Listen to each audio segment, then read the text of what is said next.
Bueno, gaurko egunean hemen gauz, ospakizun egun bat eukidogulako aste hontan, guretzako oso urrats importantea pasa dugulako, gainditu dugulako Usansolotik, eta benetan zoriontzekoa Usansolotar danak, eta ospatzekoa ere, ez? Segaitik, badakizuenez, batzorde mistak funtzio bat zeukan, foru arauak aipatzen zauen funtzioa, eta funtzioa zen egin behar zuela memoria bat, eta memoria horrek euki behar zauela, zelan geldituko zan Usansolo, eta zelan geldituko zan Galdako.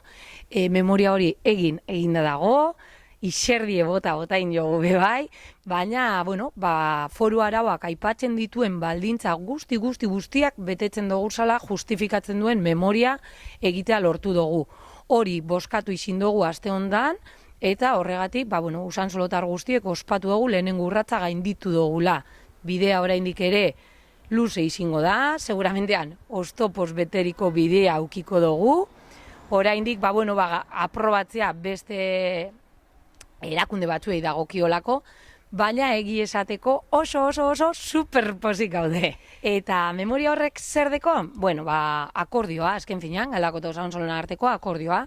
Justifikatzen da Usansolo bideragarria dela ekonomikoki, aurrekontuen arabera eta diru kontuetan zelan geldituko zan Usansolo eta zelan geldituko zan Galdako, ondareak, zorrak, zer gaudeko mugarriak, gure historia ere hartzean duen, memoria da, zerbitzuen kalitatea ezala murriztuko ez Usansolotarrentzako, ez da Galdakotarrentzako.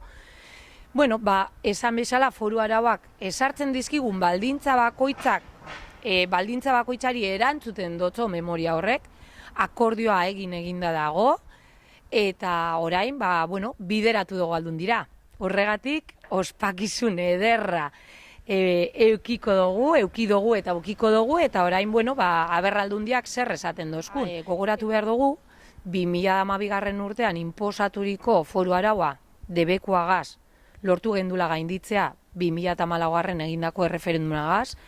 Foru arau hori espresuki Usansolorentzat bakarrik egina egoala, baldintza oso zorrotzak ziren arren danak betetzen ditugula, eta orain erantzunaren zain gaude. Hori bai, hau dana, prozesu guztia, batzar nagusietan amaitu behar dan lez, gure herria eta gure bihotzaren zatitxo bat eta gure borrokaren historioa eroango dugu herritarren batzarrera, iliontako 30ean, ezagutzara emoteko eta babesa eskatuteko asmoz.